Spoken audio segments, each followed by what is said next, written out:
এই তিনজন বন্ধু মিলে তৈরি করে ব্যাংক ডাকাতির এক দুর্ধর্ষ প্ল্যান। তারা ডাকাতি করে লস অ্যাঞ্জেলেসের বড় বড় ব্যাংক, কিন্তু তারা চিন্তা করে এভাবে ডাকাতি করলে তাদের কোনো একদিন ধরা পড়ে যেতে হবে।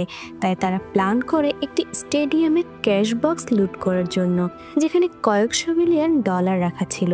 তারা কি স্টেডিয়ামের ক্যাশ ব্যাগ লুট করতে পেরেছিল নাকি ধরা পড়ে গিয়েছিল, তা জানতে হলে দেখতে হবে পুরো মুভির এক্সপ্লেনেশন।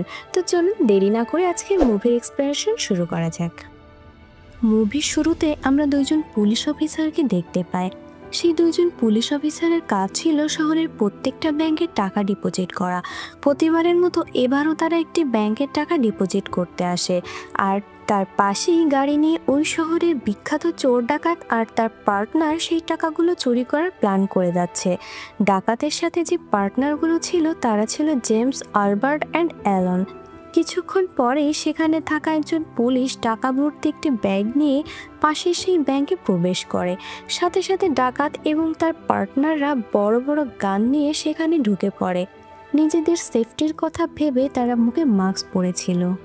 ব্যাংকে প্রবেশ করা মাত্রই তারা সেখানে স্টাফ এবং কাস্টমারদের গান পয়েন্টে নিয়ে যায়। তারপর তারা সকলের কাছ থেকে একে একে ফোন কেড়ে নিয়ে পানি ভর্তি একটি জারের ভিতর সেগুলো ফেলে দেয়, যেন কেউ পুলিশের সাথে যোগাযোগ করতে না পারে। এরপর তারা ব্যাংকের লকারের সব টাকা লুট করে নেয়, কিন্তু এতেও তাদের মন ভরে না, যার কারণে তারা সেখানকার ম্যানেজারকে কেসিংয়ে করে ধরে নিয়ে আসে। সেখানে থাকা একটি বড় লকার ম্যানেজারকে ওপেন করতে বলে। উপায় না পেয়ে ম্যানেজার তাদেরকে সেই লকার ওপেন করে দেয়। ডাকাতরা তখন লকারটি খুলতেই তাদের ব্যাগের সব টাকা ভরে নেয়। অন্যদিকে ডাকাতের সহকারীরা ব্যাংকে থাকা সব কম্পিউটারের হার্ড ডিস্ক জ্বালিয়ে দেয়, যেন সিসি ক্যামেরার কোনো ফুটেজ পুলিশের হাতে না পড়ে। ওদিকে ব্যাংকের ম্যানেজার কেসি একটু চালাকি করে নিজের পা দিয়ে একটি সেফটি অ্যালার্ম বাজিয়ে দেয়, কিন্তু ডাকাতরা মনে করে কেসির পাশে শুয়ে থাকা ব্যক্তিটি সেই অ্যালার্ম বাজিয়েছে, যার কারণে ডাকাতরা তাকে মারতে শুরু করে। এরপর ডাকাত এবং তার দলবল মিলে পুরো ব্যাংক সাফাই করে দেয়, এমনকি ফিঙ্গারপ্রিন্ট মুছে ফেলার জন্য পুরো ব্যাংকে এক প্রকার কেমিক্যাল ছড়িয়ে দেয়। আর এই ফাঁকে ব্যাংকের ম্যানেজার কেসি জেমসের গলায় একটি ট্যাটু দেখে ফেলে। আর সব কাজ শেষ করে তাদের পালানোর সময় হয়ে যায়, কিন্তু তারা তাদের সেফটির জন্য ব্যাংকের ম্যানেজার কেসিকে সাথে নিয়ে যায়, যেন কোনো প্রশাসন যদি তাদের উপর অ্যাটাক করে তাহলে ব্যাংকের ম্যানেজারকে আটক হিসেবে দেখিয়ে তারা পার পেয়ে যেতে পারে। তো যাই হোক, তারা ব্যাংক থেকে বের হয়ে যায়। তখন তারা নিজেদের বিপদমুক্ত মনে করে। এরপর তারা কেসিকে মুক্ত করে দেয়। তবে এরপরেই শুরু হয় আসল কাহিনী। ব্যাংক লুট হওয়া এই কেস তদন্ত করার জন্য অ্যাডাম নামে একজন ডিটেকটিভ এই শহরে চলে আসে। এই শহরের নাম ছিল চার্লস টাউন। ডিটেকটিভ জানতে পারে চার্লস টাউন নামের এই শহরে চুরি খুন অতি সাধারণ একটি বিষয়, যার কারণে এফবিআই টিম এই শহরের সকল ক্রিমিনালদের উপর খুব ক্ষেপে আছে। এরপর চুরির তদন্ত করার জন্য অ্যাডাম ব্যাংকে প্রবেশ করে, কিন্তু অ্যাডাম সেখানে গিয়ে আশ্চর্যজনকভাবে চোরের কোনো চিহ্নই খুঁজে পায় না। একটু পরেই খবর আসে শহরের পাশে ডাকাত দলের সেই গাড়িটি খুঁজে পাওয়া গেছে, কিন্তু ডাকাতগুলো বোকা ছিল না, কারণ পালানোর সময় তারা গাড়িতে আগুন লাগিয়ে দিয়ে গেছে, যেন পুলিশ কোনো ক্লু খুঁজে না পায়।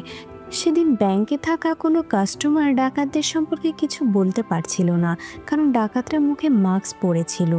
এরপর পুলিশ ব্যাংকের ম্যানেজার কেসিকে ডাকাত সম্পর্কে অনেক প্রশ্ন করে, কিন্তু কেসি সেদিন ডাকাতের গলায় যে একটি ট্যাটু দেখেছিল সে সম্পর্কে পুলিশকে কোনো তথ্যই দেয়নি, কারণ সে ভাবতে থাকে যদি ডাকাত দলের সম্পর্কে পুলিশকে কিছু বলে দেয় তাহলে ডাকাতরা হয়তো তাকে মেরে ফেলবে। এরপর সিন শিফট হয়ে যায়। ডাকাত এবং তার সহকর্মীরা সেফ হাউসে বসে মিটিং করছিল। সেখানে জেমস বলে, আমি কেসির ড্রাইভিং লাইসেন্স নিয়ে এসেছি এবং ড্রাইভিং লাইসেন্স অনুযায়ী আমি বুঝতে পারি কেসি আমাদের বাড়ির পাশেই থাকে। জেমস তখন বলে, এই মেয়ে যদি আমাদের সম্পর্কে পুলিশকে বলে দেয় তাহলে আমরা চরম বিপদে পড়ব। তার চেয়ে ভালো হয় কেসিকে যদি আমরা হত্যা করে ফেলি তাহলে আর আমাদের কোনো পথের কাঁটা থাকবে না। কিন্তু ডাকাত জেমস কথায় দ্বিমত পোষণ করে। সে বলে, আমরা এমনিতেই বিপদে আছি, তারপর যদি আরও একটা মেয়েকে খুন করে বসি তাহলে এটার জন্য আমাদের আরও বড় সমস্যায় পড়তে হবে। এরপর তারা বাইরে কিছু লোককে টাকা দেয়, কারণ ডাকাতির সময় তারা তাদেরকে সহযোগিতা করেছিল। এমনকি তাদের এলাকাতে থাকা ফ্যাগি নামের একটি মাফিয়াকেও তারা টাকা দেয়। এরপর তারা একটি বারে গিয়ে জুয়া খেলতে শুরু করে। সেখানে ডাকের সাথে ক্রিস্টা নামের এক মেয়ের দেখা হয়। সম্পর্কের দিক থেকে ক্রিস্টা জেমসের বোন ছিল। একটা সময় ডাকের সাথে ক্রিস্টার গভীর রিলেশনশিপ ছিল, কিন্তু সময়ের ব্যবধানে তাদের মধ্যকার সময়ের দূরত্ব বেড়ে চলেছে। এখান থেকে সিন শিফট হয়। দেখা যায় এবার ডাক নামের একটি ডাকাত কেসির উপর নজর রাখতে শুরু করে। কেসির পিছু করতে করতে ডাক একটি লন্ড্রি হাউসে চলে আসে। এমনকি সে কেসির সাথে বন্ধুত্ব করার জন্য অনেক চেষ্টা করতে থাকে। কথায় কথায় ডাক কেসিকে ডিনারের অফার দেয়। এক পর্যায়ে ডাকের এই অফারে কেসি রাজি হয়ে যায়। সেদিন ডিনারের সময় ডাক কেসিকে নিজের সম্পর্কে বলতে থাকে।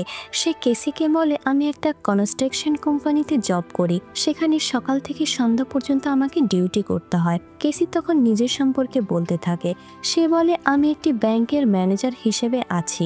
কিছুদিন আগে আমাদের ব্যাংকে একটি ডাকাতি হয়েছিল। কেসির কাছ থেকে ডাকাতির পুরো ঘটনা শোনার পর ডাক বুঝতে পারে কেসি আসলে কাউকে চিনতে পারেনি। তাই কেসিকে নিয়ে তারা যে ভয় পেয়েছিল সেটি অবসান ঘটে।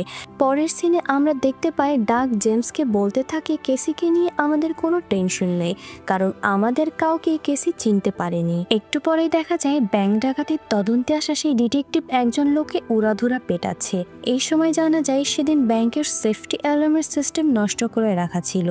তার কারণে অ্যাডাম সে ব্যাংকের সিকিউরিটিদের সাথে কথা বলতে যায়। সিকিউরিটির কাছ থেকে সে জানতে পারে ওই অ্যালার্মটি ওয়েলকম নামের এক কোম্পানি ছাড়া আর কেউ নষ্ট করতে পারে না, কারণ এই অ্যালার্মটি খুব অ্যাডভান্স টেকনোলজি দিয়ে তৈরি করা ছিল।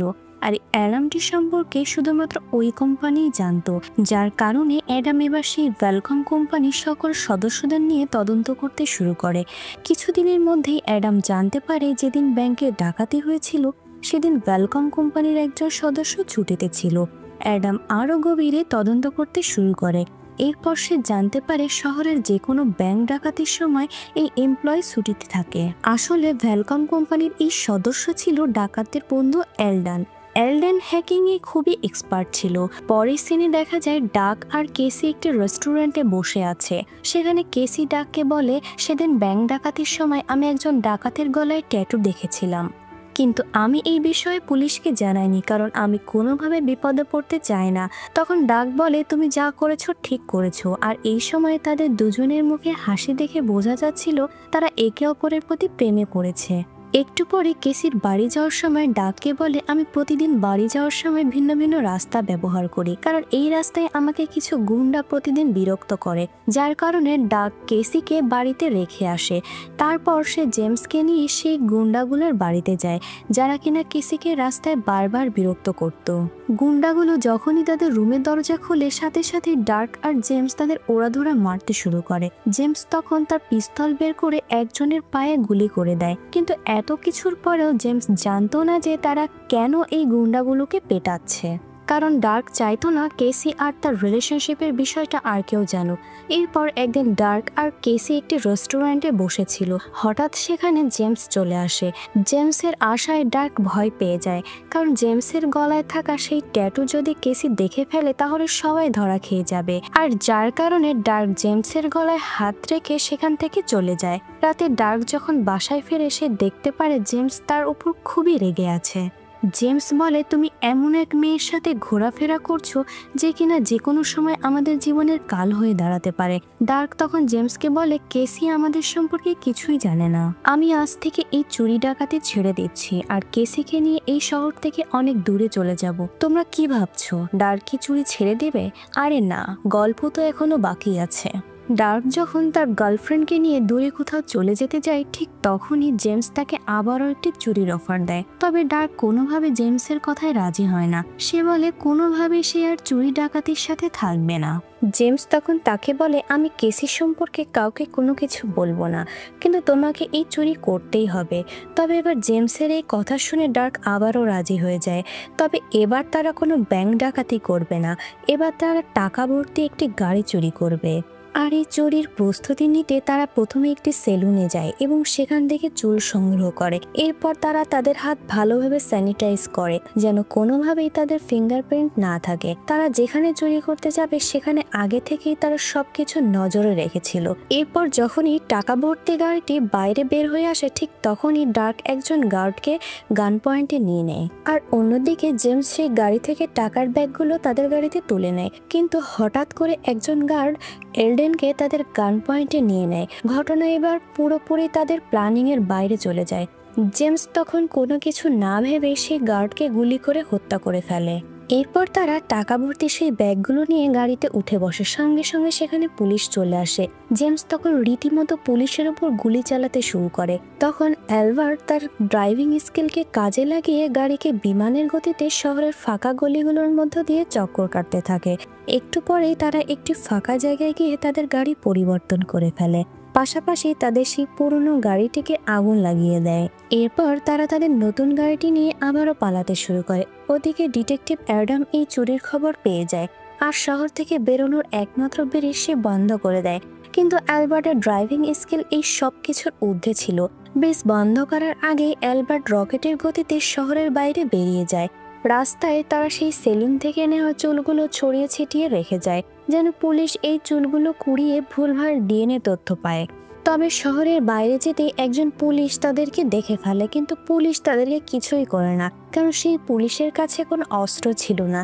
এবার অ্যাডাম একদম নিশ্চিত ছিল যে এই চুরিটাও ডার্ক আর তার বন্ধুরা মিলেই করেছে, কারণ এই চুরির প্ল্যান হুবহু আগের চুরির সাথে মিলে যাচ্ছিল। এই সূত্র ধরে অ্যাডাম ডার্ক সহ তাদের বন্ধুদের গ্রেফতার করে ফেলে, কিন্তু পুলিশের কাছে এখনো কোনো এভিডেন্স ছিল না। প্রমাণ সংগ্রহ করতে অ্যাডাম নানা পথ অবলম্বন করতে শুরু করে। প্রথমে পুলিশ এলডেনকে একটি বই দেয় পড়ার জন্য, যা থেকে ব্যাংকে থাকা সেই গার্ড এলডেনের ভয়েস বোঝার চেষ্টা করে, কিন্তু এলডেন চালাকি করে তার কণ্ঠ বিকৃতি করে বইটি পড়তে শুরু করে। ওদিকে ডার্ক পুলিশকে কোনো উত্তর দেয় না, যার ফলে পুলিশরা শেষ পর্যন্ত তাদের ছেড়ে দিতে বাধ্য হয়। এরপর একদিন ডার্ক কেসির সাথে আবারও দেখা করে। ডার্ক বলতে থাকে সে ছোটবেলায় তার মাকে হারিয়েছে, তারপর মাকে অনেক খোঁজার পরও কোনো খোঁজ পায়নি সে, এমনকি তার বাবাও তার মাকে খোঁজার কোনো চেষ্টা করেনি, যার কারণে ডার্ক এখনও তার বাবার উপর রেগে আছে। তবে এখানে সত্যি আরেকটি বিষয় আছে, ডার্কের বাবা এখনো জেলে আছে আর ডার্ক কেসির সাথে এই বিষয়টি লুকানোর জন্য ভুলভাল তথ্য দিচ্ছে। তো যাই হোক, ওদিকে কেসি তার জব ছেড়ে দেয়। ডার্ক তখন কেসিকে খুবই দামি একটি নেকলেস গিফট করে, যা থেকে কেসি খুব খুশি হয়ে যায়। ডার্ক তখন তাকে বলে, আমি শহর ছেড়ে চলে যাচ্ছি, তুমি চাইলে আমার সাথে যেতে পারো। কেসি তখন ডার্কের এই প্রস্তাবে রাজি হয়ে যায়। এরপর অ্যাডাম ব্যাংক ডাকাতি কেসের জন্য কেসিকে ডেকে পাঠায়। তখন সে জানতে পারে কেসি দুদিন আগেই জব ছেড়ে চলে গেছে। এরপর থেকে অ্যাডাম কেসিকে সন্দেহ করতে শুরু করে, কারণ সেদিন ডাকাতরা কেসিকে কিডন্যাপ করে নিয়ে যাওয়ার পরও কেসি কোনো ক্ষতি করেনি, এমনকি সে এখন জব ছেড়ে চলে গেছে। এরপর অ্যাডাম কেসির ফোন কল হ্যাক করে, জানতে পারে কেসি আর ডার্ক রিলেশনশিপে আছে। তখন অ্যাডাম কেসিকে ডার্ক সম্পর্কে সকল তথ্য বলে দেয়। অ্যাডামের কথা শুনে কেসি প্রচণ্ড কষ্ট পায়। অ্যাডাম চলে যাওয়ার পরেই সেখানে ডার্ক চলে আসে, আর প্রথমবারের মতো কেসি ডার্কে দেখে খুব ভয় পেয়ে যায়, যার কারণে কেসি ডার্কে সেখান থেকে চলে যেতে বলে। কিছুদিন পর জেমস ডার্কে আবারও একটি চুরির অফার দিয়ে বসে, কিন্তু এবার ডার্ক কোনোভাবেই সেই অফারে রাজি হয় না। ডার্ক বলে, আমি আজকেই এই শহর ছেড়ে চলে যাব। জেমস তখন তাকে বলে, আমি তোমার জন্য 9 বছর জেল খেটে আসলাম, আর তুমি এখন আমাকে ছেড়ে চলে যাবে? এখানে ডার্ক আর জেমস খুবই ভালো বন্ধু ছিল। কয়েক বছর আগেই জেমস ডার্কের জীবন বাঁচানোর জন্য একজনকে হত্যা করেছিল, যার ফলে সে 9 বছর জেল খাটে। জেমস বারবার চাইতো ডার্ক কেসিকে বিয়ে করে এই শহরেই থেকে যাক, কিন্তু ডার্ক জেমসের এই কথায় রাজি হয় না। ডার্ক এবার এই শহরের সবচেয়ে বড় মাফিয়া ফেগির কাছে যায় আর তাকে বলে, আমি আজ থেকে এইসব অপকর্ম ছেড়ে দিচ্ছি, তুমি আমার পরিবর্তে অন্য কাউকে খুঁজে নিতে পারো। কিন্তু ফেগি তো আগে থেকে জানে ডার্কের মতো নিখুঁত প্ল্যানিং আর কেউ করতে পারবে না। ফেগি তখন তাকে বলে, আজ থেকে 20 বছর আগে তোমার বাবা আমার ড্রাগসের বিজনেস দেখতো, কিন্তু একদিন সে তোমার মতো সব ছেড়ে তোমার মাকে নিয়ে এই শহর ছেড়ে চলে যেতে চায়, যার কারণে আমি তোমার মাকে ড্রাগ সেবনের ওস্তাদ বানিয়ে দেই, যার ফলে অতিরিক্ত ড্রাগ নেওয়ার কারণে সে একদিন গলায় দড়ি দিয়ে মারা যায়। আমি জানি তুমিও একটা মেয়েকে খুব ভালোবাসো, আমি সেই মেয়ের পরিচয় খুব ভালো করেই জানি। আর তুমি যদি এই প্ল্যান করতে থাকো তাহলে তোমার মার মতো তোমার গার্লফ্রেন্ডেরও অবস্থা একই হয়ে যাবে। ফেগির এসব কথা শুনে ডার্ক আগুনের মতো দাউ দাউ করে জ্বলতে থাকে, কিন্তু ফেগির পাশে তার এক পার্টনার বন্দুক নিয়ে বসে থাকার জন্য সে সেদিন কিছুই করতে পারে না। এরপর ডার্ক আবারও কেসির কাছে আসে, সে তার জীবনের সকল সত্য ঘটনা কেসির কাছে বলে দেয়। ডার্ক তাকে বলতে থাকে সে কিভাবে বিপদে পড়ে এইসব অবৈধ কাজে পা দিয়েছে। সে আবারও বলে, আমি আরও একটা কাজ শেষ করতে যাচ্ছি, কাজ শেষে আমি অবশ্যই তোমার কাছে ফিরব। ডার্ক আবারও ফেগির সাথে চুরি করার কাজে রাজি হয়ে যায়। ফেগি সেখানে বলে কিছুদিনের মধ্যে স্টেডিয়ামে খেলা শুরু হবে আর সেখানে $3 মিলিয়ন একটা ধান্দা করা যাবে। যদি এই চুরিতে আমরা সফল হই তাহলে আমাদের আর কোনোদিন চুরি করতে হবে না, সে টাকা দিয়ে আমরা সারা জীবন আরামে কাটাতে পারবো। ওদিকে FBI এজেন্ট একটা চাল চালে, তারা একটি বাড়িতে গিয়ে ক্রিস্টার সাথে দেখা করে। ক্রিস্টাকে ডার্ক এবং কেসির রিলেশনশিপ সম্পর্কে সবকিছু বলে দেয়। FBI এজেন্ট অ্যাডাম তখন ক্রিস্টাকে বলে দেয়, ডার্ককে আমরা একদিন না একদিন ঠিকই ধরে ফেলবো, তখন আমরা তোমাকেও গ্রেফতার করে ফেলবো, কারণ তুমিও তাকে অনেক কাজে সহযোগিতা করেছো। তোমার তো এখন 2টা বাচ্চা আছে, তুমি যদি জেলে যাও তাহলে তাদের অবস্থা কি হবে? অ্যাডামের এইসব কথা শুনে ক্রিস্টা খুব ভয় পেয়ে যায় আর ডার্কের পরবর্তী চুরির প্ল্যান FBIকে বলে দেয়। ধীরে ধীরে চুরি করার দিন ঘনিয়ে আসে। সেদিন সকালে ডার্ক আর জেমস পুলিশের পোশাক পরে স্টেডিয়ামে প্রবেশ করে। তারপর সেখানে থাকা এক সিকিউরিটির সাহায্য নিয়ে তারা কন্ট্রোল রুমে চলে যায়। সেখানে গিয়ে তারা পুরো স্টেডিয়ামের ক্যামেরার কানেকশন বন্ধ করে দেয়। এরপর তারা ভেতরে গিয়ে টাকা ভর্তি লকারের দিকে এগিয়ে যায়, কিন্তু রাস্তায় তাদের সিকিউরিটি গার্ড আটকিয়ে দেয়। জেমস তখন তার বন্দুক বের করে গার্ডদের ভয় দেখাতে থাকে, এমনকি সেখানে তাদেরকে দড়ি দিয়ে বেঁধে সামনের দিকে এগোতে থাকে। এরপর দেখা যায় লকার রুমে কিছু গার্ড ছিল, তারপর কোনোভাবেই সেই রুমের দরজা খুলছিল না। জেমস তখন গার্ডগুলোকে বলে, আমি তোমাদের পরিবারের সবাইকে চিনি, যদি দরজা না খুলে দাও তাহলে তোমাদের পরিবারের সবাইকে আমি মেরে ফেলবো। ভয় পেয়ে গার্ড তখন দরজা খুলে দেয়। ডার্ক এই সুযোগে সেখানে থাকা সকল টাকার ব্যাগগুলো তুলে পালাতে শুরু করে। এরপর তারা দুজন একটা অ্যাম্বুলেন্সের পাশে এসে দাঁড়ায়। সেখানে অ্যালবার্ট আর অ্যারলেন আগে থেকেই তাদের জন্য অপেক্ষা করছিল। সেখানে সে ডার্ক এবং জেমস পোশাক পরিবর্তন করে হেলথ ওয়ার্কারের ড্রেস পরে নেয়। আশেপাশে পরিবেশ তখনও খুবই শান্ত ছিল। এমন শান্ত পরিবেশ দেখে ডার্ক সন্দেহ করতে শুরু করে। সেভাবে চুরির পরিবেশটা এতটাও ঠান্ডা থাকার কথা ছিল না। ডার্ক তখন স্টেডিয়ামের বাইরে তাকাতেই দেখে FBI এজেন্ট অ্যাডাম আর তার পুরো ফোর্স নিয়ে বাইরে দাঁড়িয়ে আছে। সাথে সাথে ডার্ক জেমসকে ইশারা দিয়ে গুলি চালাতে শুরু করে।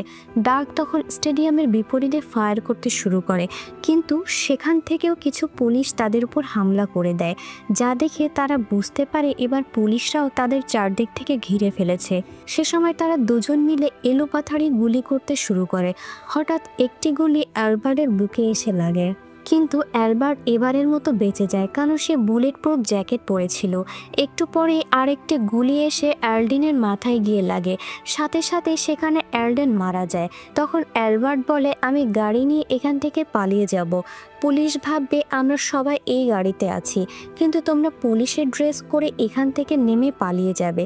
কিন্তু ডার্ক কিছুতেই তাকে একা যেতে দিতে চাচ্ছিল না, কারণ গাড়ি নিয়ে পালালে পুলিশরা তাদের খুঁজে বের করে ফেলবে এবং তাদেরকে মেরে ফেলবে। কিন্তু অ্যালবার্ট ডার্কের কথা না শুনে সেখান থেকে গাড়ি নিয়ে পালাতে শুরু করে। পুলিশ তখন একটা হেডশট দিয়ে অ্যালবার্টকে সেখানে মেরে ফেলে। সেই সুযোগে ডার্ক আর জেমস পুলিশের ড্রেস পরে সেখান থেকে পালিয়ে যায়।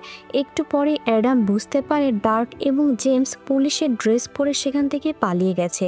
সাথে সাথে অ্যাডাম স্টেডিয়াম থেকে বাইরে বেরিয়ে আসে। আর বাইরে আসতেই সে একজন পুলিশকে দেখতে পায়। অ্যাডাম সেই পুলিশকে ডাকতে থাকে, কিন্তু পুলিশ কোনোভাবেই তার কথায় সাড়া দেয় না। তখন অ্যাডাম সেই পুলিশকে জেমস বলে ডাকলে পুলিশ সঙ্গে সঙ্গে সেখানে দাঁড়িয়ে যায়, এমনকি পেছনে ফিরে অ্যাডামের দিকে গুলি চালাতে শুরু করে। কিন্তু এতক্ষণে হয়তো জেমস অনেক দেরি করে ফেলেছে। আশেপাশে অনেক পুলিশ জেমসের ওপর গুলি চালাতে থাকে, যার ফলে জেমসের পায়ে একটি গুলি লেগে যায়। জেমস তখনই একটা ডাস্টবিনের পেছনে লুকিয়ে পড়ে। পালানোর রাস্তা না দেখে জেমস এবার সারেন্ডার করার সিদ্ধান্ত নেয়, কিন্তু যখনই সে 2 হাত উপরে তুলতে বাইরে বেরিয়ে আসে, ঠিক তখনই পুলিশগুলো তাদেরকে গুলি করে মেরে ফেলে। ডার্ক দূরে থেকে এই সব কিছু দেখছিল। এরপর ডার্ক চুপি চুপি পুলিশের একটি গাড়ি নিয়ে সেখান থেকে পালিয়ে সোজা ফেগির কাছে চলে আসে। ফেগির কাছে এসে ফেগির সহকর্মীকে হত্যা করে আর নিজের মায়ের হত্যার প্রতিশোধ নিয়ে ফেগিকে সেখানে হত্যা করে ফেলে। এভাবে 2 দিন পেরিয়ে যায়। ডার্ক এবার দূর থেকে কেসির উপর নজর রাখতে শুরু করে। সেখানে দেখা যায় পুলিশ কেসির বাড়ির পাশে ডার্ককে ধরার জন্য অপেক্ষা করছে। ডার্ক তখন কেসিকে তার পাশের বাড়ি থেকে ফোন করে বলে, আমি তোমাকে নিয়ে দূরে কোথাও চলে যাব। কেসি তখন ডার্ককে বলে, ঠিক আছে, আমার বাড়িতে এসো, আমাকে নিয়ে যাও। কিন্তু কেসি তার চোখের ইশারায় ডার্ককে বুঝিয়ে দেয়, এখানে আসা যাবে না, তোমার জন্য এখানে বিপদ অপেক্ষা করছে। যা থেকে ডার্ক বুঝতে পারে কেসি সত্যিই তাকে ভালোবাসে। ডার্ক তখনই কেসিকে বলে, আমি 1 ঘন্টা পরে এসে তোমাকে নিয়ে যাব। অ্যাডাম অনেক সময় ধরে অপেক্ষা করেও ডার্কের কোনো সন্ধান সে পায় না। ফলে অ্যাডাম বুঝতে পারে ডার্ক হয়তো সবকিছু জেনে গেছে, যার কারণে সে সেখান থেকে পালিয়ে যায়। এরপর ডার্ক কেসির বাগানে গিয়ে মাটির নিচে কিছু একটা রেখে সেই শহর ছেড়ে চলে যায়। এরপর কিছুদিন পর কেসি তার বাগানে গিয়ে মাটির নিচে কিছু একটা লক্ষ্য করে। মাটি খুঁড়তে সেখানে একটি ব্যাগে সে অনেকগুলো টাকা দেখতে পায়, আর সেখানে একটি চিঠি লেখা আছে। ডার্ক তাকে সরি বলেছিল। ডার্ক কেসিকে আরও বলেছিল যে এই ব্যাগের মধ্যে যে টাকাগুলো রয়েছে, সারা জীবন সুন্দরভাবে তুমি জীবনযাপন করতে পারবে। আর এই দৃশ্যের মধ্যে দিয়ে আজকে এই মুভিটি শেষ হয়। তো এক্সপ্লেনেশন কেমন লাগলো কমেন্ট করে অবশ্যই জানাবেন। আজকের মতো এখানেই বিদায় নিচ্ছি। দেখা হচ্ছে নতুন কোনো গল্পে। ততদিন সবাই ভালো থাকবেন। আল্লাহ হাফেজ।